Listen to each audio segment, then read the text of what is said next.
Здравейте, приятели! Аз съм Никола Зунов и това ще е едно малко по-различно клипче. Всъщност, набързо да ви кажа една прекрасна новина.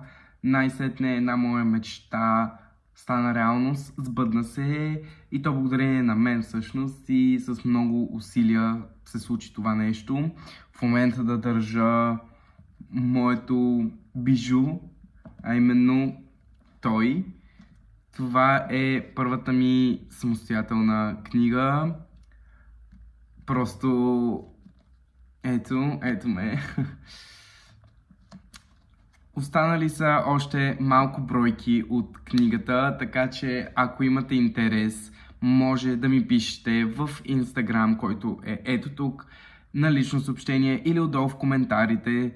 Аз ще се свържа с вас, за да мога да ви изпратя книгата.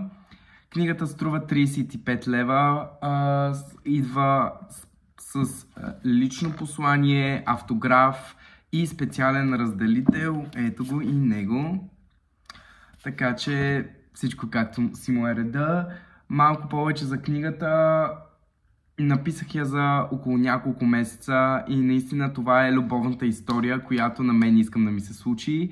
Жанрът на книгата е драма, романтика, еротика. Препоръчително е да не се чете под 18 години хора, но книгата е прекрасна за мен. Това е любовната история, която на мен искам да ми се случи, толкова неподправена и истинска.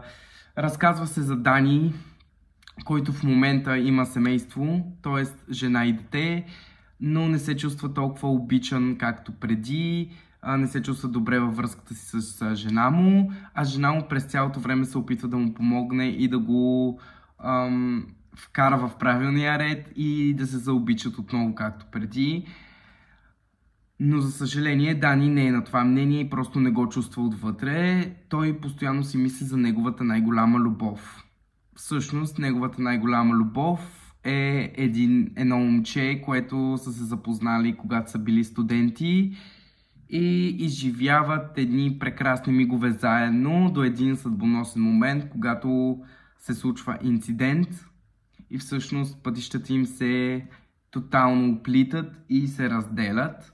Затова той сякаш е принуден да бъде с тази жена в момента и да си имат дете. В началото, разбира се, той много я обича, но в последствие продължава да си мисли, че тази любов всъщност не е като първата му любов и че не може да даде това, което му е давал на него, на момчето.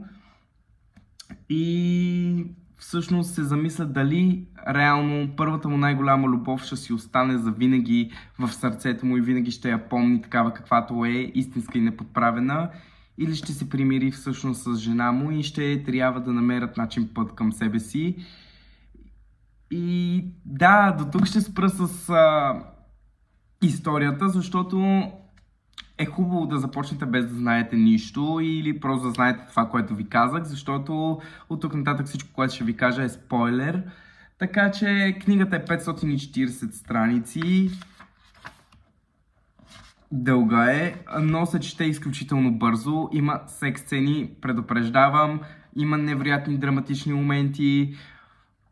Просто ако харесвате такъв стил книги, ако харесвате романтика, ако харесвате еротика, ако харесвате драмата, любовта между двама мъже, истинската и такава каквато трябва да се случи точно на тях, такава каквато винаги са искали, разбира се, че това е вашата книга.